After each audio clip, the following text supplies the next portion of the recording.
Students, अब अपने third learning outcome की तरफ बढ़ते हैं, जो कि है effects of open circuited secondary of current transformer. So students, अब हम यहाँ पे बात कर रहे हैं effect of open circuited secondary of current transformer. ठीक है, तो बेसिकली आप यहाँ पे कंस्ट्रक्शन देख सकते हैं जिसपे हमने ये डिस्कस किया कि जो आपका सीटी है वो कैसे काम करता है।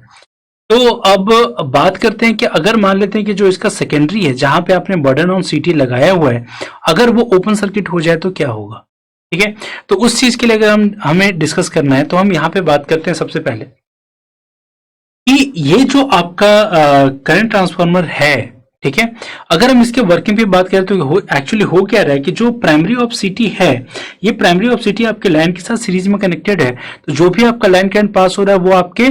प्राइमरी वाइंडिंग ऑफ सिटी से पास हो रहा है, और जिससे आपका एक मेन मैग्नेटिक फील्ड डेवलप हो रहा है। मेन मैग्नेटिक फील्ड डेवलप होने का मतलब फ्लक्स एक प्रोड्यूस हो रहा है आपके कोर में, और वो फ्लक्स जब आपके सेकेंडरी को कट कर रहा है तो उसमें एक वोल्टेज इंड्यूस हो रहा है, देन करंट प्रोड्यूस हो रहा है, और तब फिर वो आपके सेकेंडरी वाइंडिंग में लगे हुए एमीटर से पास हो रहा है जहां पे आप करंट का मेजरमेंट कर रहे हैं।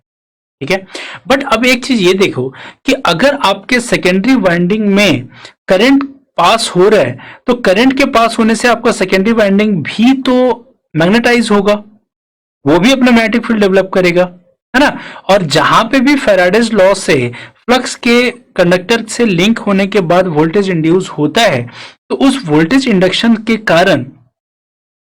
जो आपका करंट प्रोडक्शन हो रहा है तो वो आपका हो रहा है आपके Faraday's law of electromagnetic induction principal से। और Faraday's law of electromagnetic induction principal आपका ओबे होगा अगर लेंजेस लॉ ओबे होगा। और लेंजेस लॉ क्या बोलता है कि कोई भी कॉज अगर अपना कोई भी इफेक्ट अगर अपना प्रोड्यूस हुआ है तो वो अपने कॉज को अपोज करेगा। तो अब यहां पे देखा जाए तो आई एस प्रोड्यूस हुआ क्योंकि आपके सेकेंडरी में एक वोल्टेज इंड्यूस हुआ था, और वोल्टेज इसलिए इंड्यूस हुआ था क्योंकि आपका जो मेन फ्लक्स है जो कि आपके कोर में कन्फाइंड है वो आपके सेकेंडरी को कट कर रहा है। तो जो आपका फ्लक्स प्राइमरी वाइंडिंग के कारण प्रोड्यूस हुआ है, वो प्राइमरी वाइंडिंग जो फ्लक्स है वो अगर आपके सेकेंडरी को कट कर रहा है तो वोल्टेज इंड्यूस हो रहा है, तो करंट प्रोड्यूस हो रहा है, तो फ्लक्स का प्रोडक्शन हो रहा है। तो जो यहाँ पे मेन कॉज है वो ये है कि आपका प्राइमरी वाइंडिंग के कारण जो फ्लक्स प्रोड्यूस हो रहा है वो आपके कंडक्टर को लिंक कर रहा है। मेन इफेक्ट क्या है कि जब आपका आईएस प्रोड्यूस हो रहा है तो उसके कारण एक फ्लक्स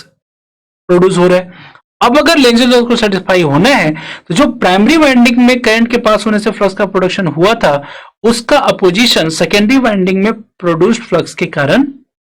करंट के कारण जो फ्लक्स प्रोड्यूस हो रहा है उसका होना चाहिए। तो इस हिसाब से अगर बात करें तो आपका अगर मान लेते हैं कि प्राइमरी वाइंडिंग में आपका जो भी फ्लक्स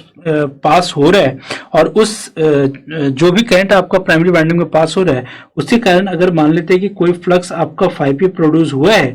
तो वो 5P जब आपके सेकेंडरी को कट कर रहा है तो उसमें एक वोल्टेज इंड्यूस हो रहा है, करंट प्रोड्यूस हो रहा है, और उस करंट IS के कारण अगर कोई एक फ्लक्स 5S प्रोड्यूस हुआ है तो वो आपके 5P को अपोज करना चाहिए। जब वो अपोज करेगा तभी आपका लेंजेस लॉ सेटिस्फाई होगा, और जब तक लेंजेस लॉ सेटिस्फाई नहीं होगा तब तक आपका फैराडेज लॉ सेटिस्फाई नहीं होगा। तो उस पॉइंट ऑफ व्यू से बात करें तो 5P को 5S 180 डिग्री से अपोज करना चाहिए। ठीक है, तो ये जो अपोजिशन यहां पे हो रहा है यही आपका सीटी के वर्किंग प्रिंसिपल का सबसे मेन काम है। ठीक है, अब हम यहां पे जो टॉपिक डिस्कस करने वाले वो ये है कि effect of open circuited secondary of current transformer. ठीक है, तो अब यहां पे मैं एक चीज ये मान के चल रहा हूं कि सपोज अगर जो सेकेंडरी ऑफ सीटी है अगर ये ओपन सर्किट हो जाए, अगर सेकेंडरी ऑफ सीटी ओपन सर्किटेड हो जाता है तो उस कंडीशन में जो IS होगा वो आपका जीरो हो जाए क्योंकि ओपन सर्किट में करंट जीरो पास होता है। अब अगर IS जीरो होगा तो 5S का वैल्यू भी आपका जीरो हो जाएगा, यानी 5P का अपोजिशन कुछ भी नहीं होगा। और अगर 5P को कोई और फ्लक्स अपोज नहीं कर रहा है तो उसका मैग्नीट्यूड रिड्यूस नहीं होगा, और 5P का अगर मैग्नीट्यूड रिड्यूस नहीं होगा यानी फुल फ्लक्स आपके वाइंडिंग को कट करेगा। जब आपके वाइंडिंग को फुल फ्लक्स कट करेगा तो उसमें वोल्टेज इंड्यूस होगा, वो भी फुल होगा। ठीक है, और जो लॉसेस होंगे, जो मैग्नेटिक लॉसेस होंगे वो भी आपका फुल होगा। तो उस कंडीशन पर अगर हम बात करें तो जो 5P है वो क्या होगा, 5P जो होगा वो अगर अपने मैक्सिमम वैल्यू पे काम कर रहा है तो उसके कारण जो वोल्टेज इंड्यूस होगा वो भी मैक्सिमम होगा, साथ ही साथ जो आपके मैग्नेटिक लॉसेस हैं वो भी मैक्सिमम होंगे। तो जो लॉसेस होंगे वो सीधा सीधा क्या करेगा, वो एनर्जी को हीट एनर्जी में कन्वर्ट करेगा, जो कि करंट ट्रांसफार्मर को ज्यादा हीट प्रोड्यूस करेगा। और साथ ही साथ जो यहाँ पे आपने जो सेकेंडरी वाइंडिंग के लिए जो इंसुलेशन प्रोवाइड करवाया वो आपके नॉर्मल ऑपरेशन में जो आपका सेकेंडरी वाइंडिंग वोल्टेज है उसके हिसाब से प्रोवाइड करवाया। जब आपका सेकेंडरी वाइंडिंग करंट के कारण जो फ्लक्स का प्रोडक्शन हो रहा है वो आपके मेन फ्लक्स को अपोज कर रहा था। बट जैसे आपका सर्किट ओपन है और मैक्सिमम फ्लक्स आपके वोल्टेज को इंड्यूस हो रहा है, तो मैक्सिमम फ्लक्स आपके कंडक्टर को कट कर रहा है, उसके कारण जो मैक्सिमम वोल्टेज इंड्यूस हो रहा है तो वो मैक्सिमम वोल्टेज आपके प्रोवाइडेड इंसुलेशन वोल्टेज से ज्यादा होगा, तो वहां पे आपका इंसुलेशन ब्रेकडाउन होने के चांसेस भी बढ़ जाते हैं। अब दोनों ही कंडीशन में जब आपका मैग्नेटिक लॉस ज्यादा हो रहा है, जब आपका इंसुलेशन ब्रेकडाउन हो रहा है, तो जो एनर्जी अवेलेबल एनर्जी है वो आपके हीट एनर्जी में कन्वर्ट होगा और हीट एनर्जी आपके करंट ट्रांसफार्मर का टेम्परेचर जो है वो इंप्रूव करेगा। और उसका अगर टेम्परेचर इंक्रीज करेगा और उसके परमिसिबल लिमिट से एक्सीड कर जाएगा तो आपके करंट ट्रांसफार्मर में आग लगने की चांसेस बढ़ जाते हैं। साथ ही साथ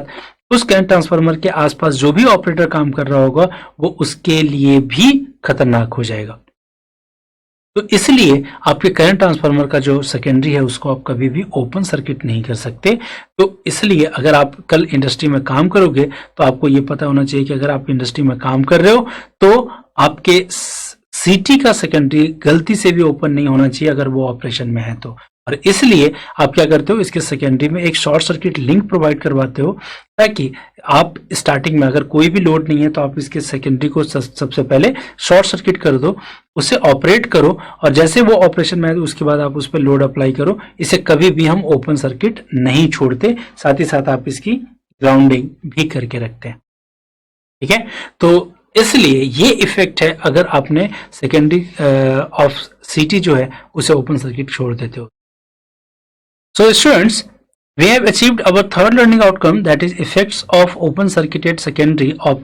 current transformer, and I hope that you have understood it very well. So let's have a knowledge check.